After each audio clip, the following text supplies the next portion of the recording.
Bounce back ability, the ability to bounce back. This is Blue Monday.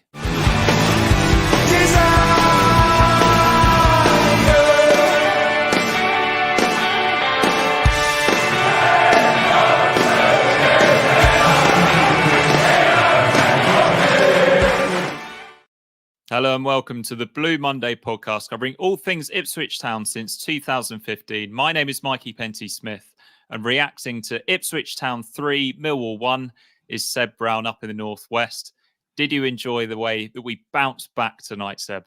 Oh, brilliant, wasn't it? Exactly what we needed after the kind of not murmurings of discontent, but I guess there were a few, utterances after West Brom on Saturday night that we hit maybe a little bit of a blip recently with the draws at Birmingham and the draws at Rotherham. So tonight was exactly what we needed. It reminded me of so many games last season where we just blew sides, away in the first half of a football match and then sort of saw out the second half pretty comfortably. It feels like a big result going into the other home game against Coventry. And as we said on the Flagship on Sunday night, you can put West Brom to bed if we get 6 points from these next two, and that's half the job done now, isn't it?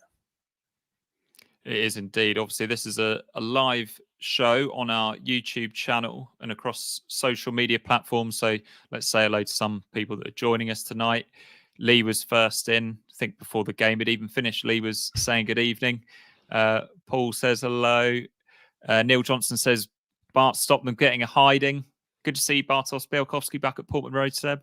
It was, wasn't it? Yeah, first time he's come back. Do you reckon they made him go all the way down to Millwall and get the bus up, or do you reckon they just let him park at the ground and not have to go through the charade of it all? Good to see him. It sounds like he got a good send-off at the end as well from the North Stand, which is good. He was a great servant for us in some difficult times, but what was he, Player of the Year 3 years on the bounce? So always good to welcome back, players that have served the club well. And I'm really pleased he got a good reception. But like you said in the room before we went live, it's always easier to give a player a good send-off if you just battered them 3-0, isn't it?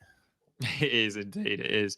Lee says, "Run, Rich, run." Yeah, Rich Woodward currently sprinting from the ground to join us tonight.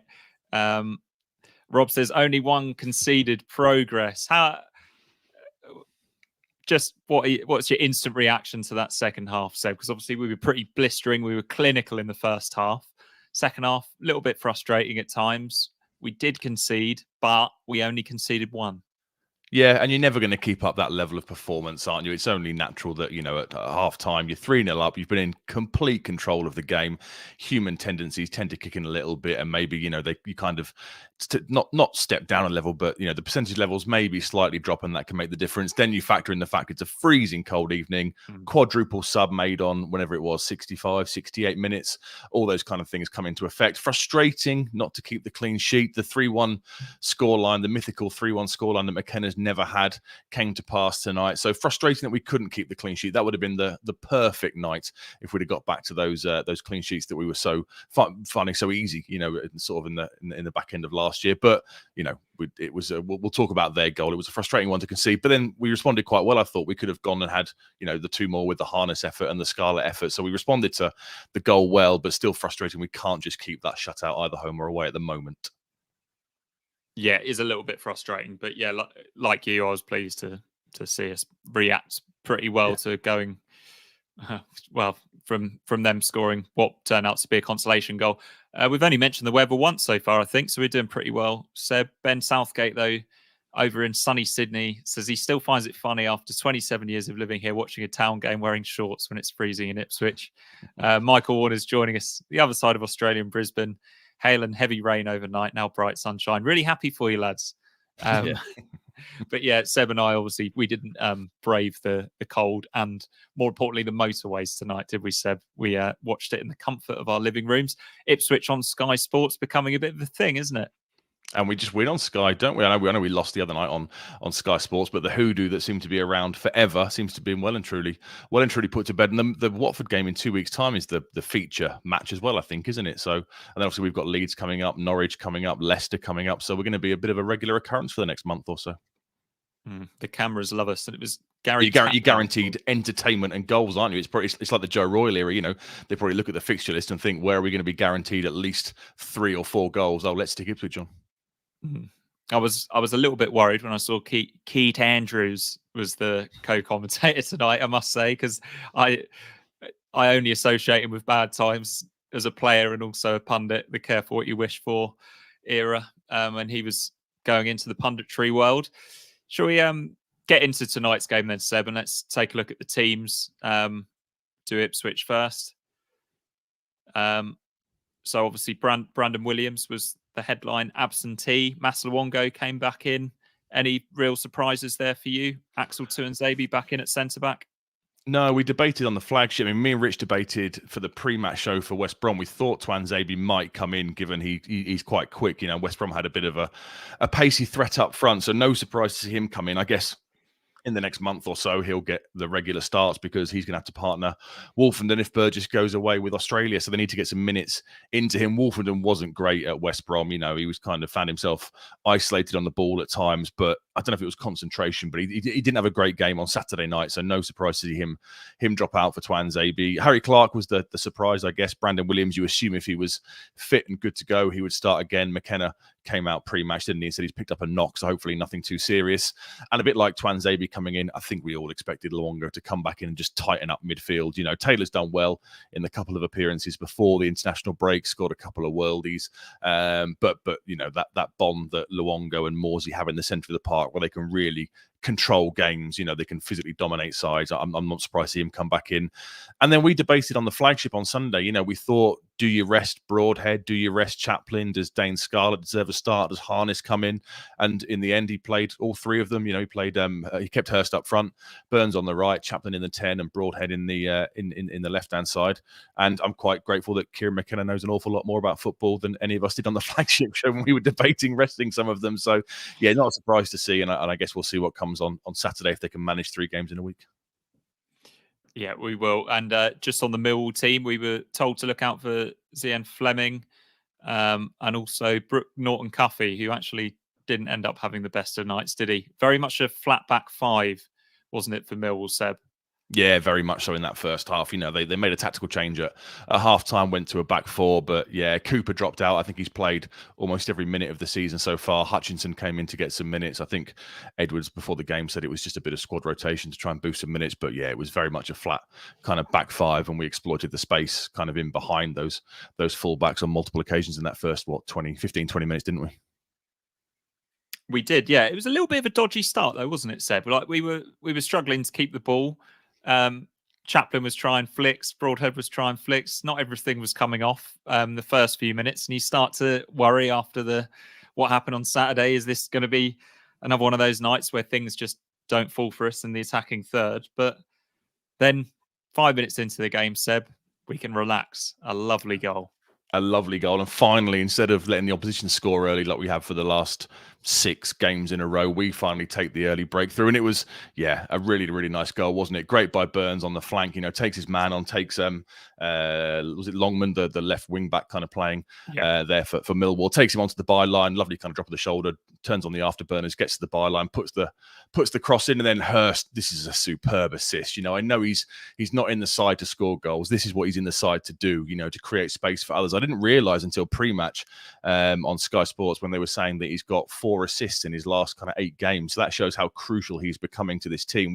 We've discussed on previous shows, sometimes we do get a drop off if he's not in the side because the work rate he puts in. But this is him at that first half was him at his absolute best. You know, he rises so high, and being a striker, you know, you'd probably forgive him if he tries to get the header on target or put it back across the keeper, but he's so aware to know exactly where Chaplin's going to be. And then we must have seen this 20 times last season. Chaplin just hangs back on the penalty spot, beautifully cushioned knockdown from Hurst. Chaplin hits it into the ground. Brilliant start. Bart's got no chance in goal. A really, really great start, and a goal that we've seen Chaplin score so many times in the past. But I'm giving a lot of credit for that goal to Hurst because I thought it was a superb leap, a superb cushion knockdown. Chaplin hit it first time, and that's exactly what you need, isn't it? On a cold, horrible night when a few of your passes, like you say, the first 4 or 5 minutes, a few of the passes have been a little bit sloppy and you've given away possession cheaply a couple of times. That settles everything down. It was aggressive though, wasn't it, right from the off? And we've had games like that, especially last season, where in the first half we've blown teams away, but at first we were a little bit dodgy. But yeah, I joined. that aggression is exactly what we were missing against West Brom, wasn't it? You know, that game I said was slow tempo. We didn't move the ball quickly. We didn't snap into challenges. We didn't do any of the things that we've become so accustomed to seeing for the last 18 months under McKenna. So yeah, that fast, aggressive start was exactly what we needed to blow the cobwebs of Saturday night off, I think.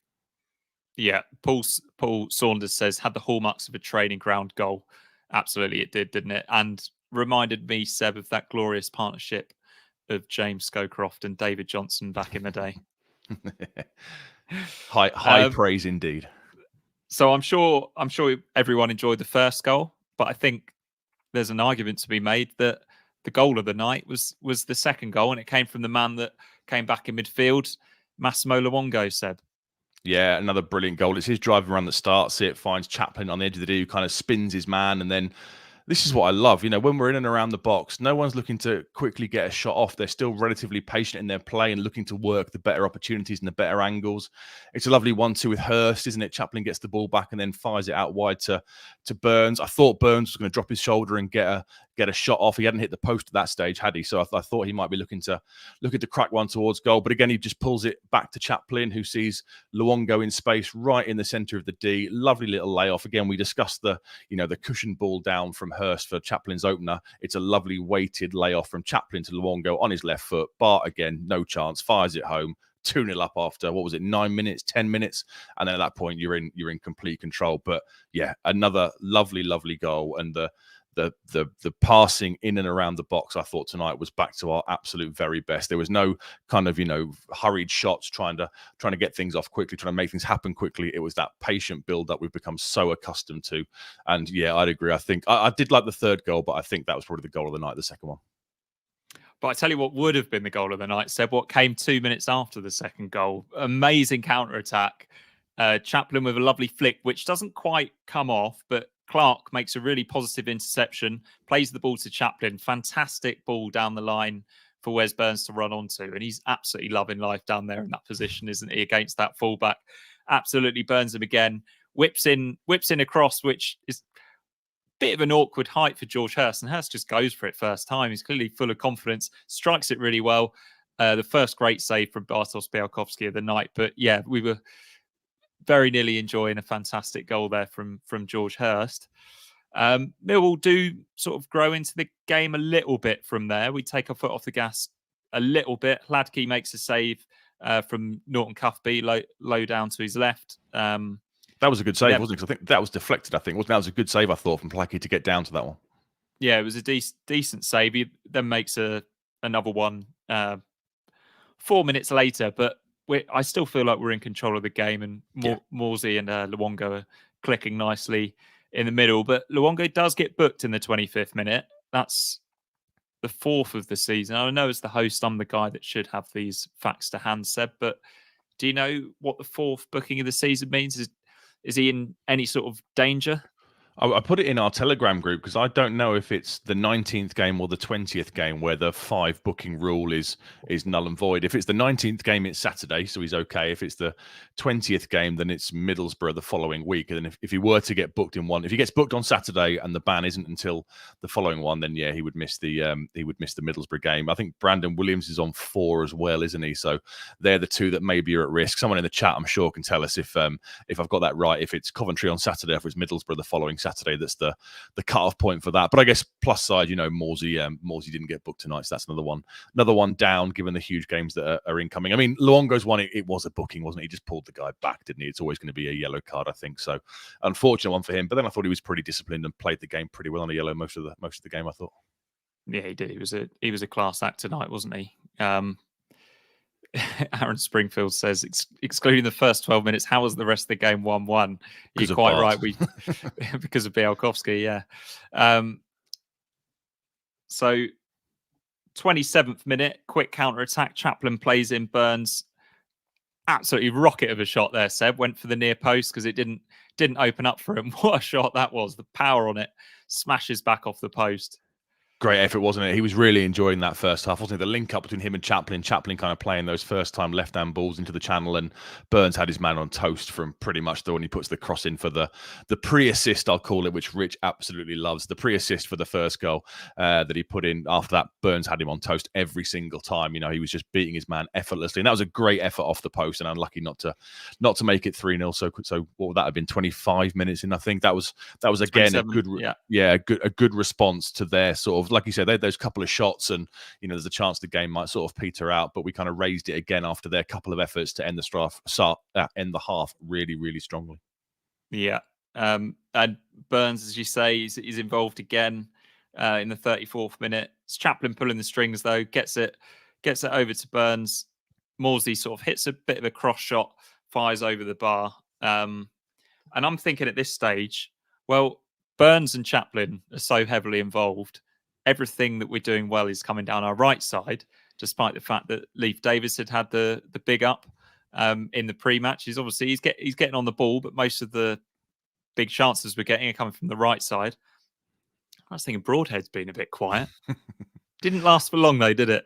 I thought the exact same thing, and you know, like you say, it was all coming down the right hand side with Chaplin and Burns, and we kind of discussed on the flagship is Broadhead in a little bit of a dodgy run of form, and I thought again it's strange that he's been so quiet. He was trying a couple of flicks early on that weren't coming off, and I just thought, well, maybe it's not his night, and we might see an early substitution. But obviously the third goal, he starts the move, doesn't he, on the right-hand side, I think. He kind of wins the ball in midfield and looks to really drive, and he ends up playing it out to Burns, I think it was, who puts the ball across and it's cleared out, and then Burgess comes out, and that touch from Burgess was absolutely brilliant to kill the ball, you know, in kind of midair, control it, and then he's ready to go, and the entire ground is screaming to shoot. Obviously, that's not what we do, is it? We look for the higher XG kind of opportunity. Plays another brilliantly weighted pass out to Davis, who's on the overlap. Davis hasn't got a break stride; he could just whip the ball straight in with a brilliant cross, and then Broadhead, because he started the move in the right hand channel, is kind of on that right hand side of the penalty box with a brilliant cushioned header down into the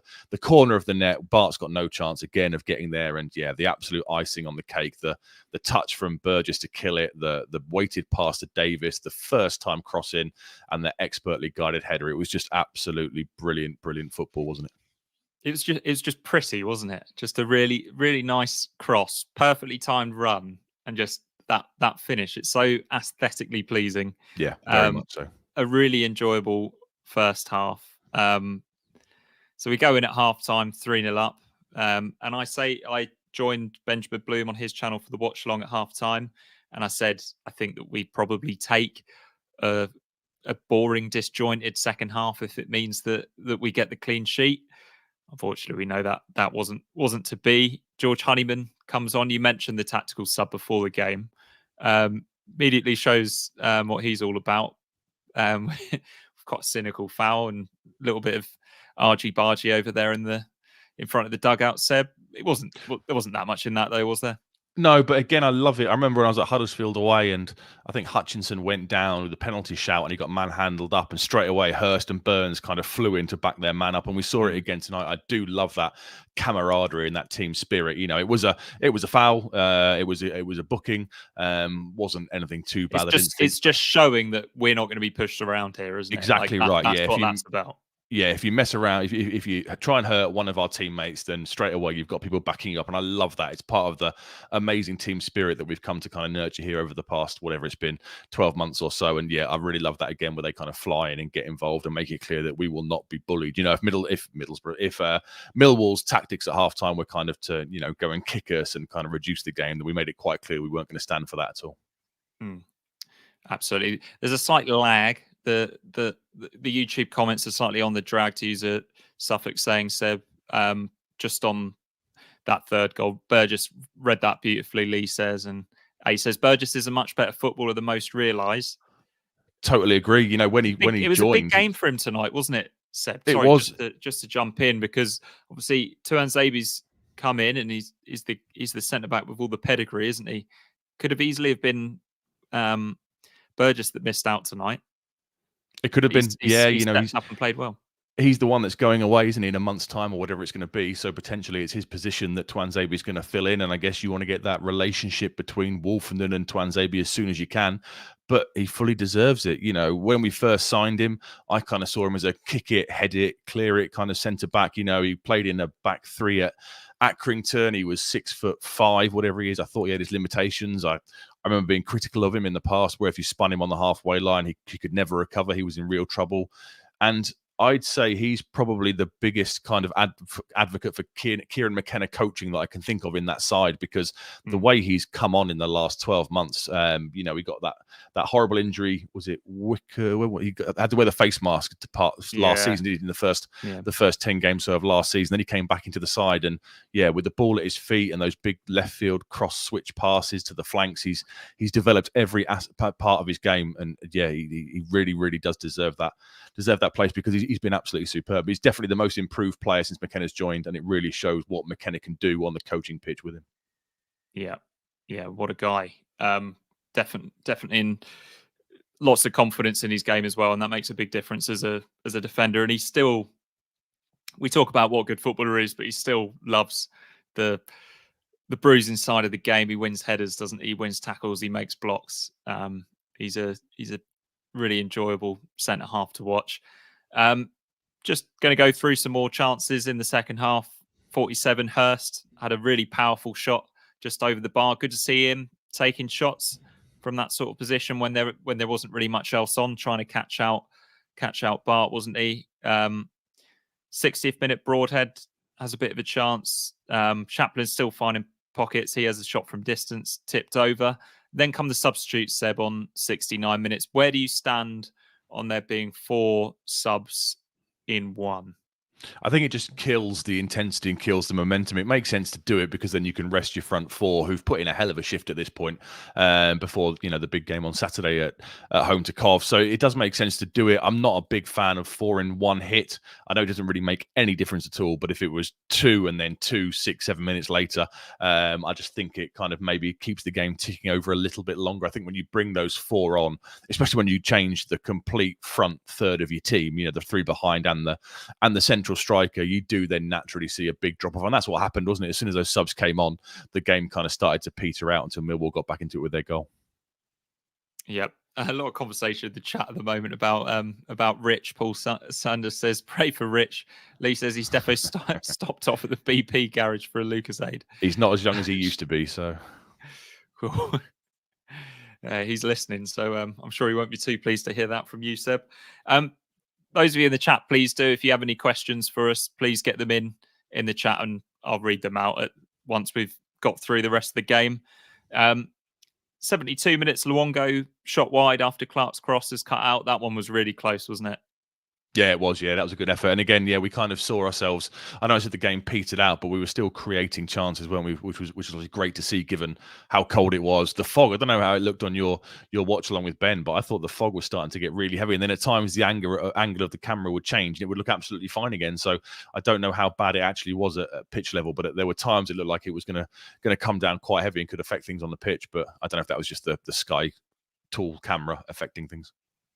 Yeah, be interested to read in the chat from people that were at the game, and Rich will be joining us soon. He can talk us through what that one looked like in comparison to Oxford last season, which we can now laugh about, can't we? Just about.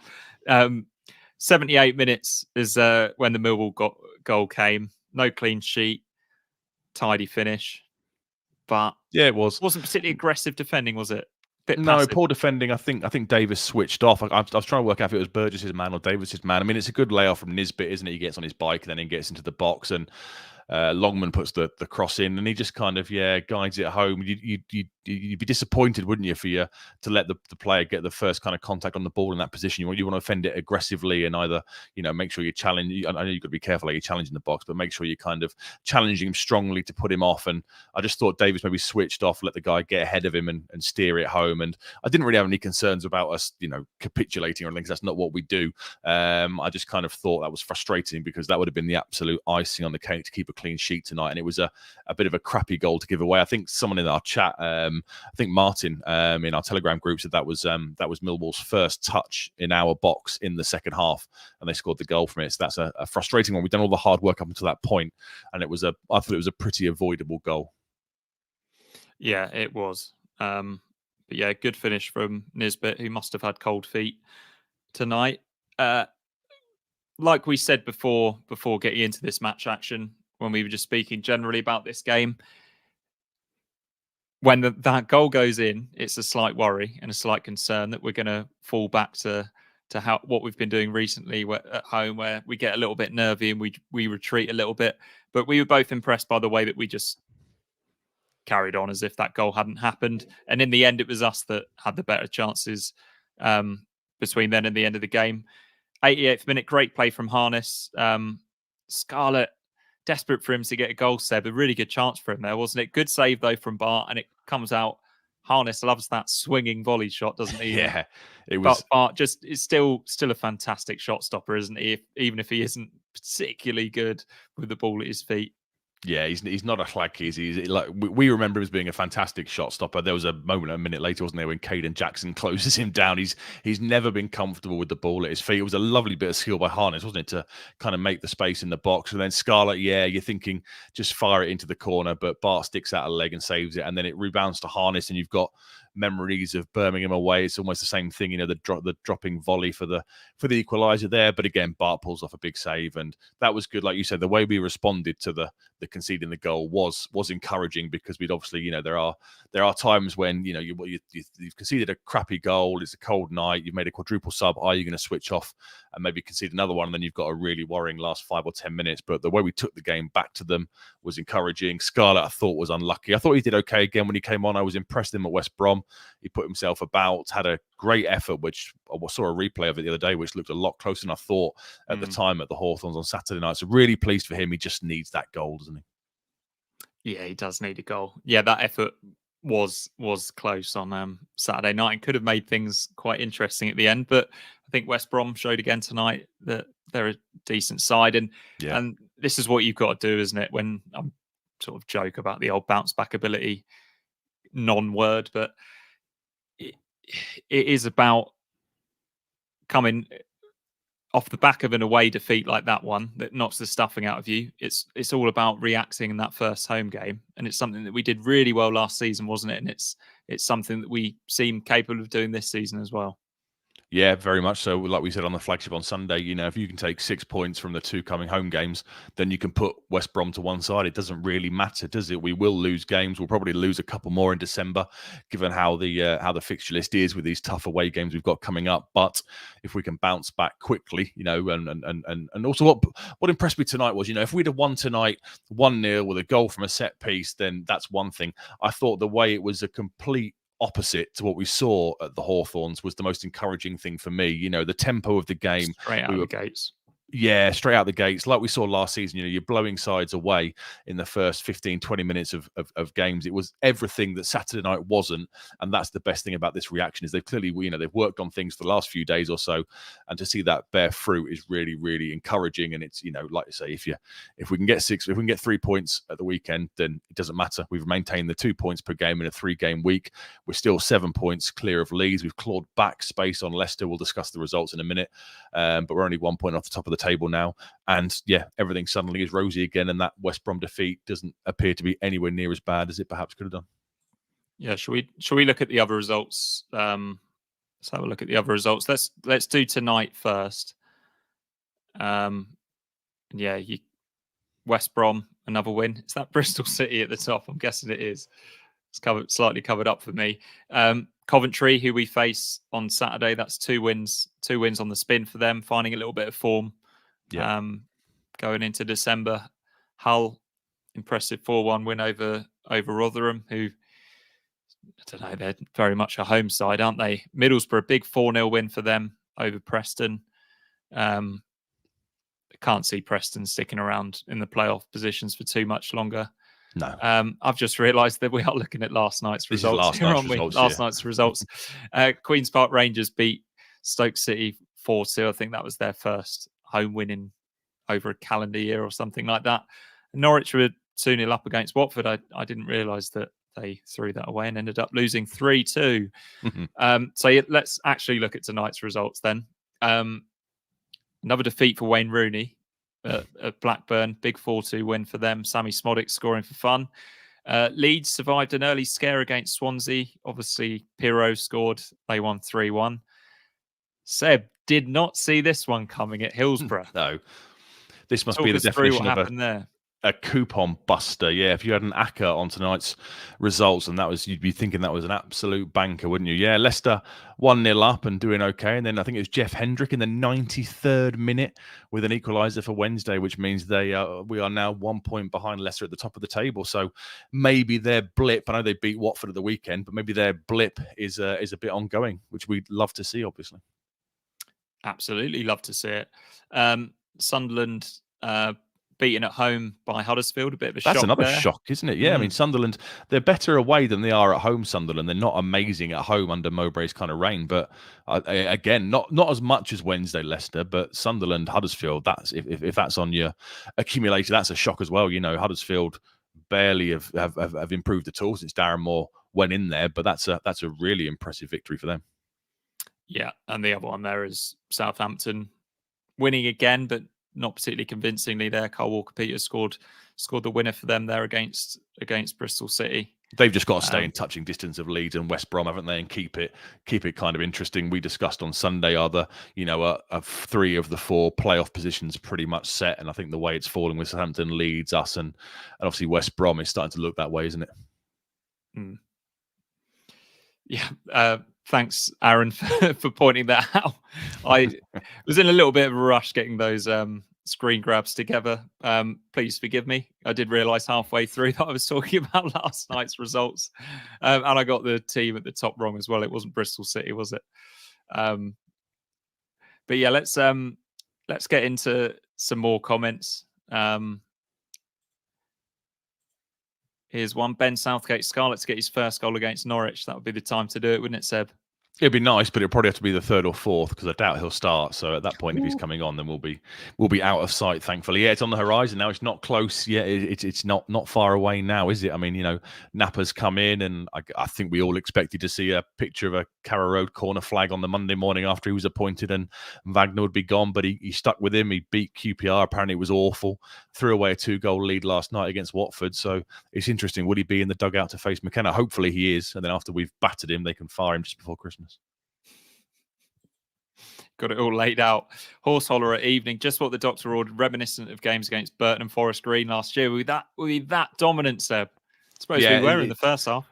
It reminded me of similar games, and the whole game earlier in the season when we blew them apart in the first half as well. There were so many times last year where it got to 15 minutes, we'd be 2 up, or the extra game 4 up, or whatever it was, and then you're in absolute complete control. Teams can't live with your pace down the flanks. They can't deal with Chaplin finding space. They can't deal with Hurst, putting in the great shift he does up front, and all those things were reminiscent tonight. It reminded me of the poor sides. I think Millwall.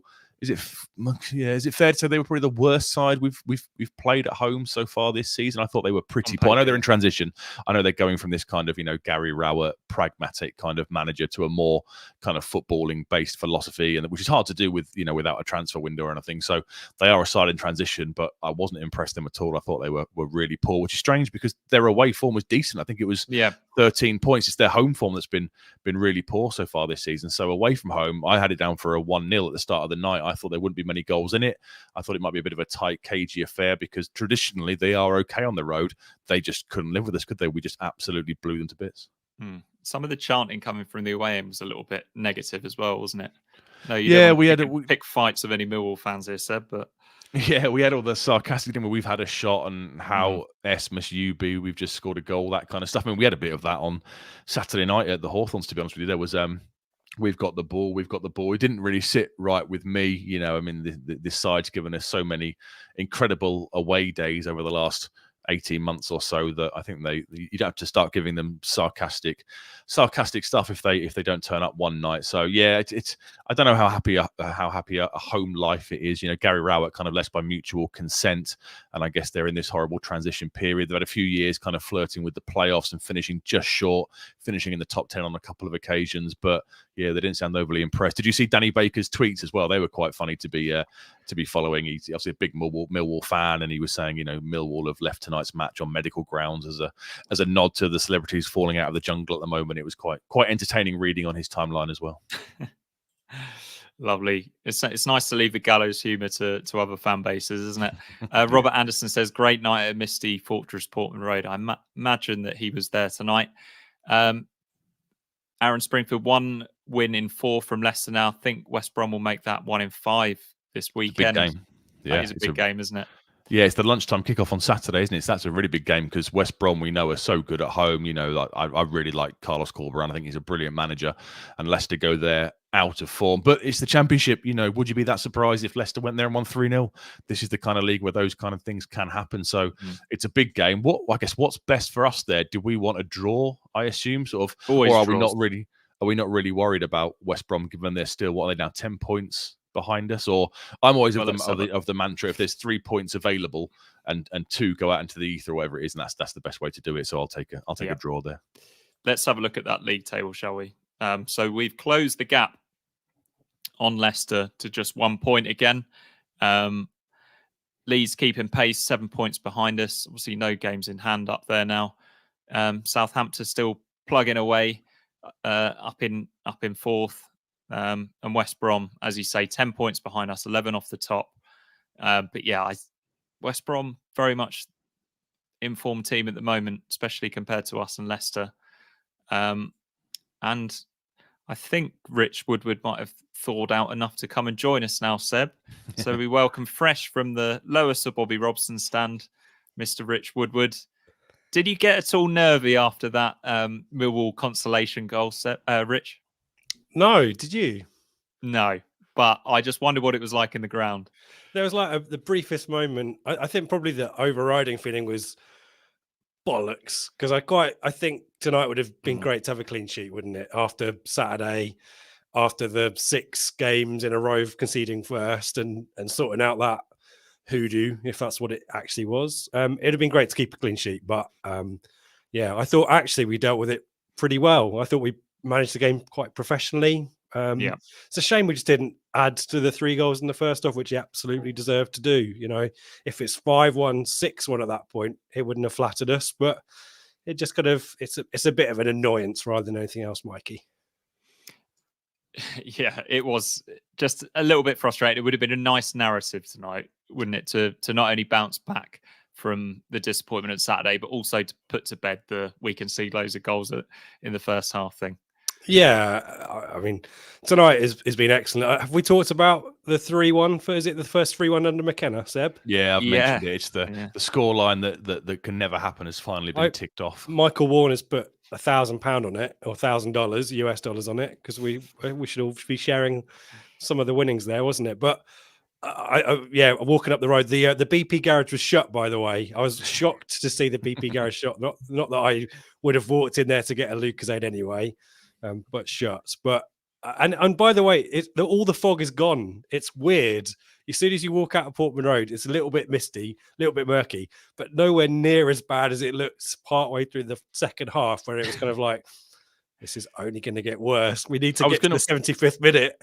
Yeah, I was going to ask you, because on the cameras, some angles looked absolutely fine when they went down to kind of pitch level by the dugouts. It looked all right, but then the kind of the main camera up in the stands, up in the Pioneer, it looked really ropey towards kind of our right hand side, up in the kind of where the cobble meets the North Stand where Blue Action are. Was it nowhere near as bad as that then?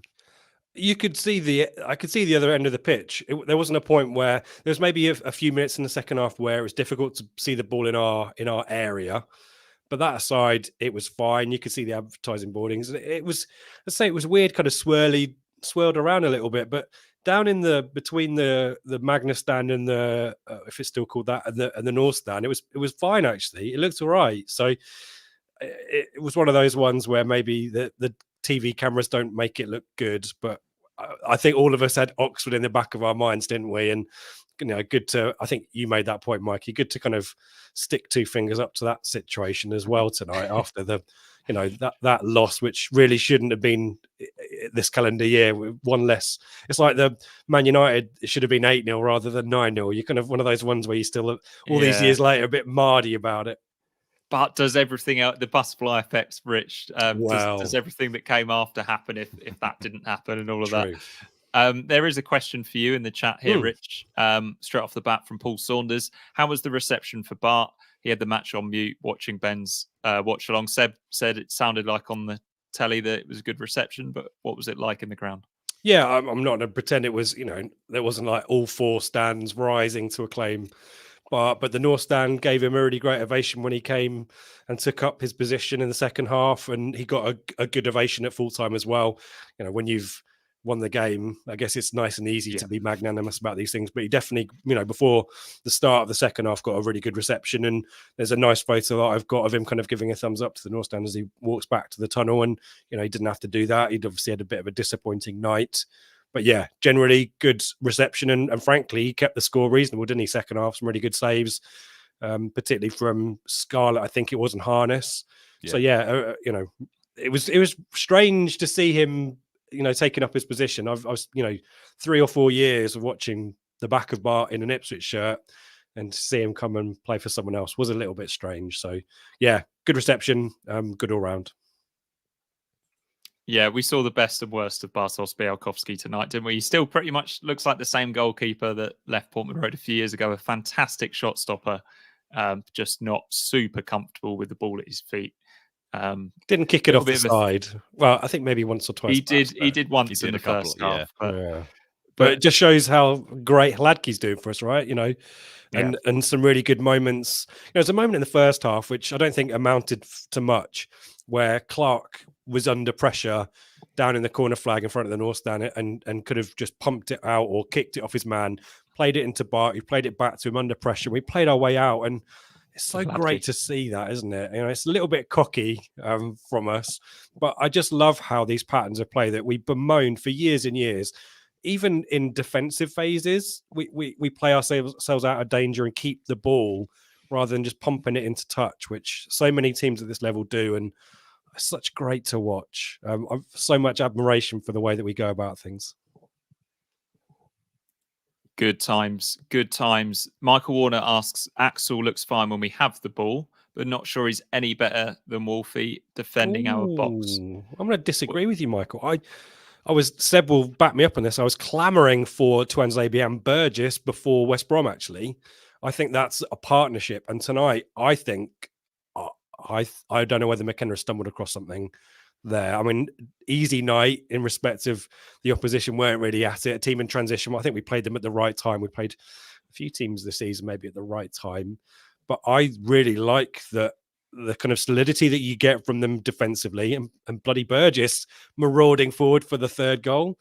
And Tuanzebe's just calm. He's got the next pass in his head.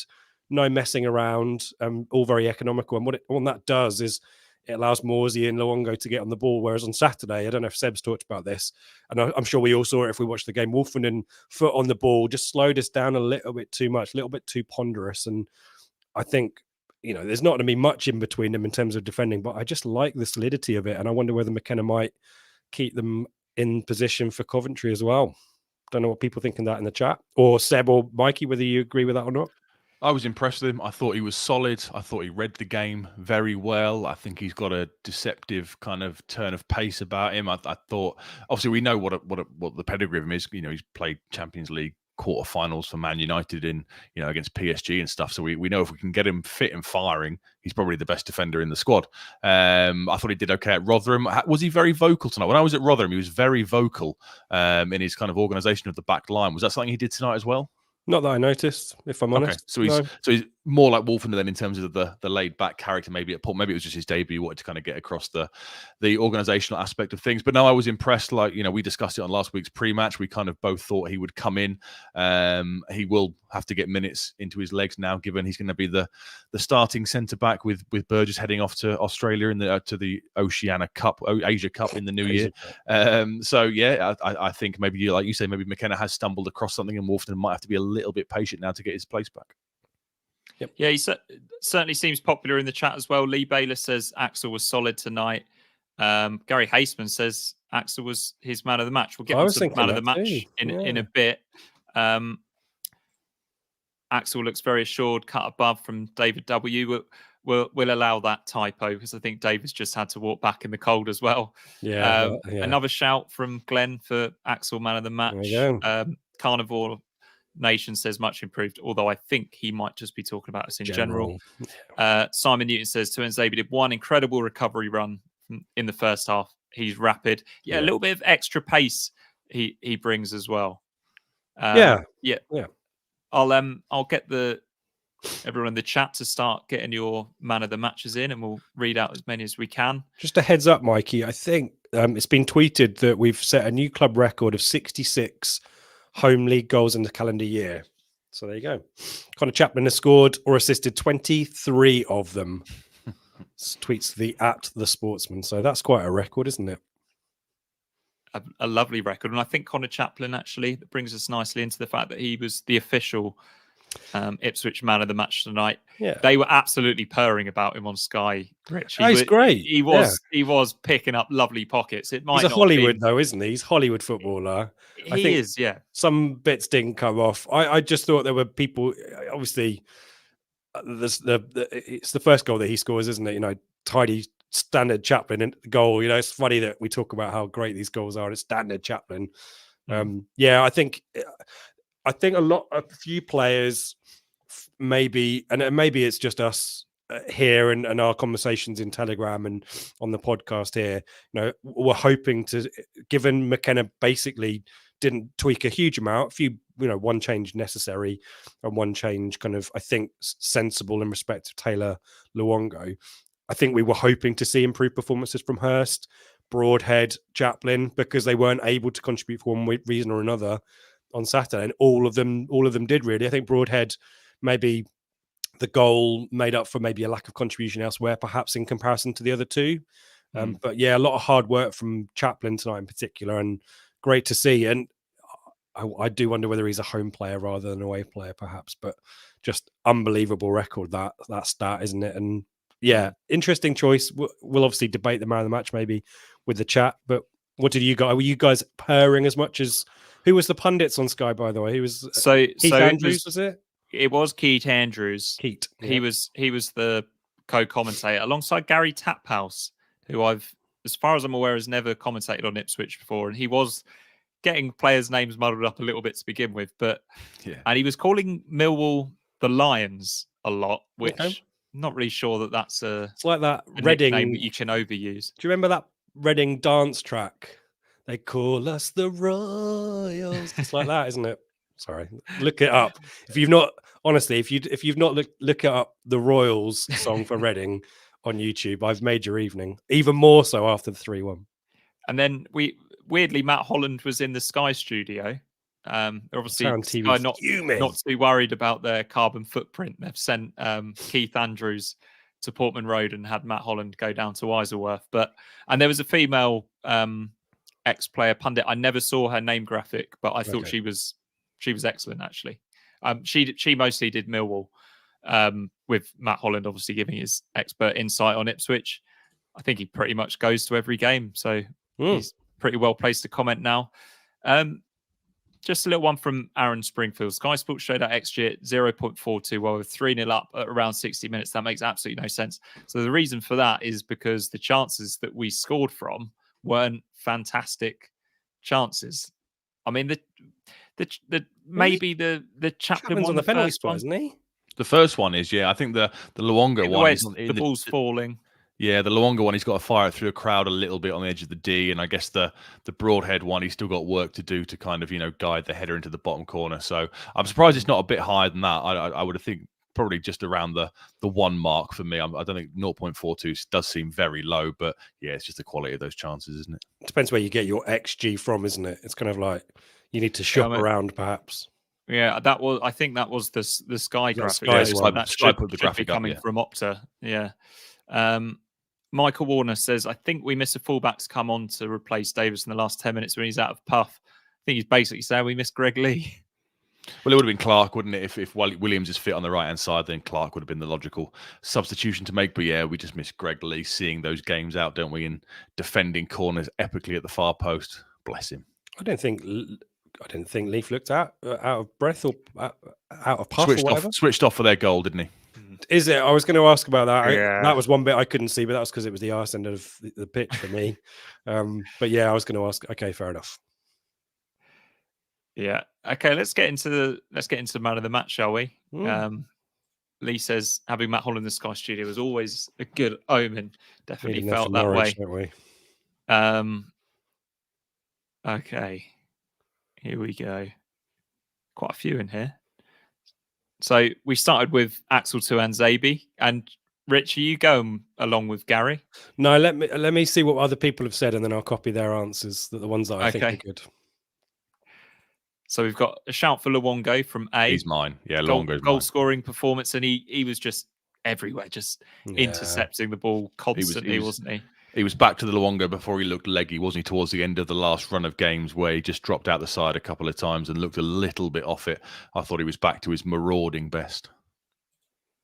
Skip intro, shout out for Clark. Yeah, he had a steady game, actually, Clark. There was one time early in the second half where he did that thing, and I'm sure it's what he's coached to do, where he's come really central and left the left winger in loads of space. But for once, the pass wasn't quite perfect, and he's managed to get an interception in. He had a good game, and I thought he was good on the ball. Didn't attack loads, but just had a really steady performance at right back. And Burns had a fantastic game. So obviously, whatever was happening behind him was working for Burns. Langolan, man of the match from Chris. Langolan? How very dare you? Do you mean Llangollen, the lovely Welsh town near me? Langolan, good. I thought that was a whiskey. I was thinking, I could do with a whiskey right now. I presume his iPhone has auto-corrected Luongo to Llangollen. Llangollen, okay. Luongo or Tuanzebe for Carnivore Nation.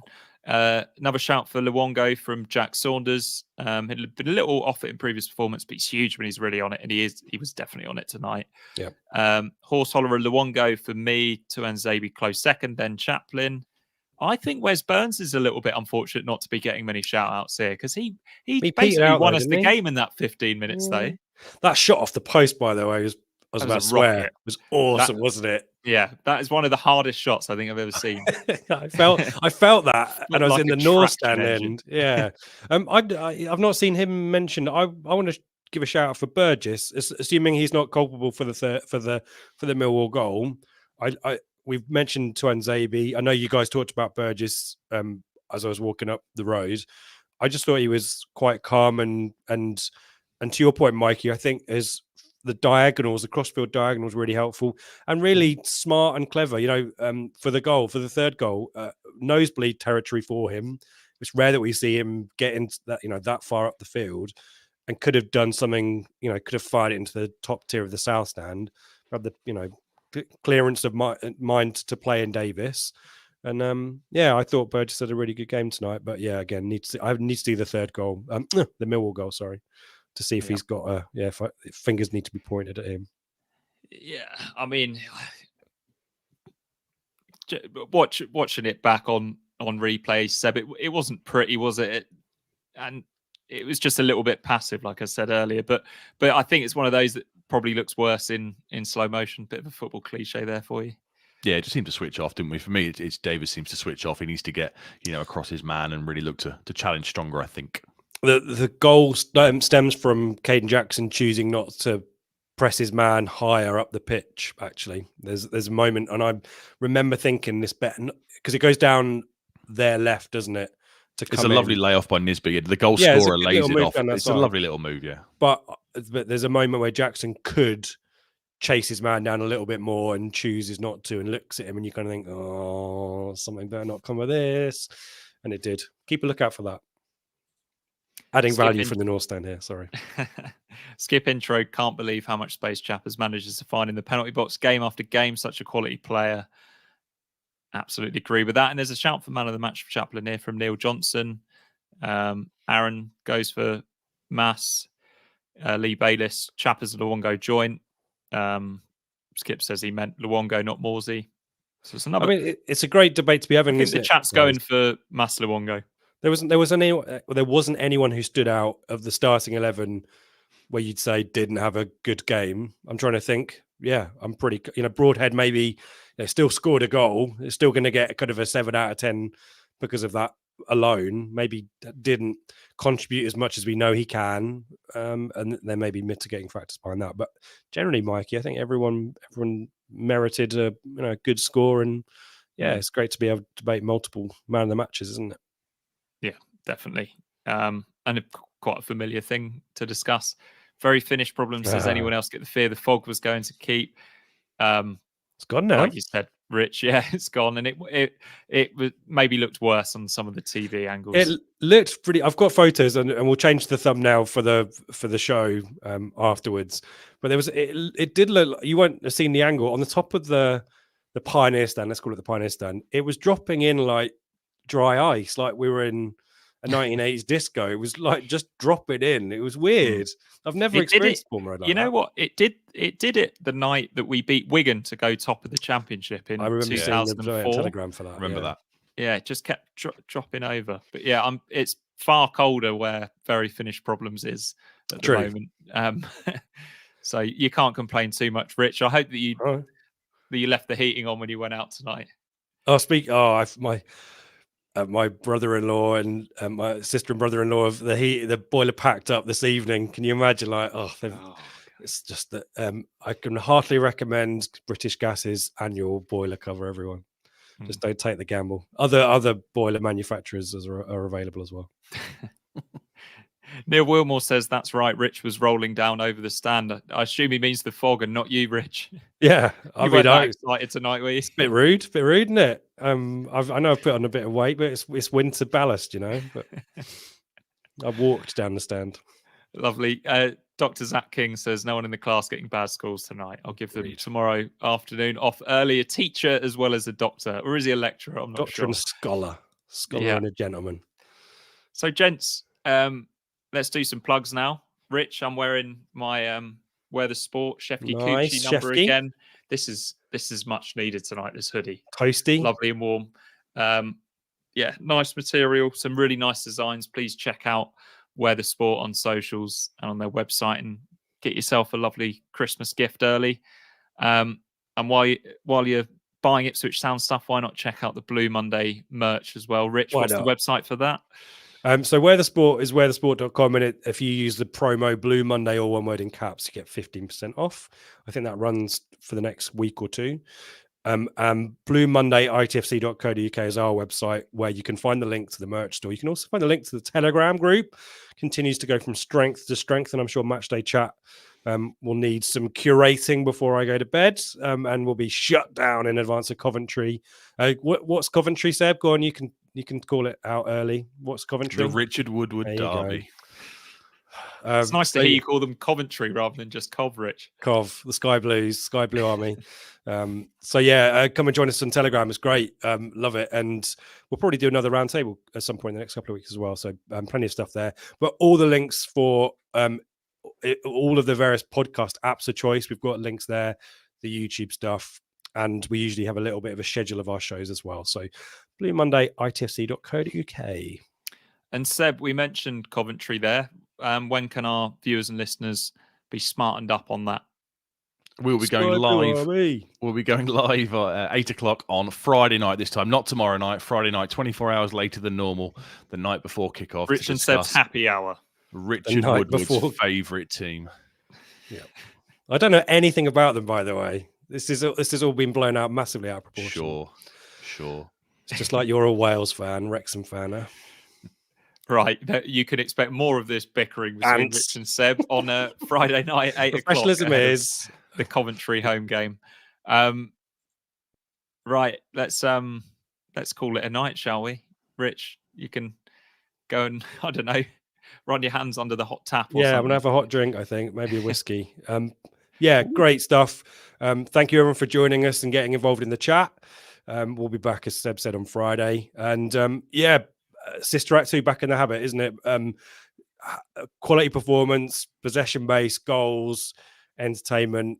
Just needed to keep that clean sheet. But really positive to bounce back from Saturday. We can kind of ignore that one and write that one off. And, players, as we said, who needed to put in a performance and puts us in a really great position. Results again this week, continuing to sometimes go for us, and it's really tight up there at the moment, isn't it? So yeah, exciting times, really happy. So happy days, and yeah, I'm starting to feel my nose and my fingers again, which is fantastic. Great job, Mikey and Seb, as well. Really enjoyed listening walking up the hill as well. Lovely stuff. Cheers, guys. Enjoy the rest of the week, and up the armchair fans, the glory hunters.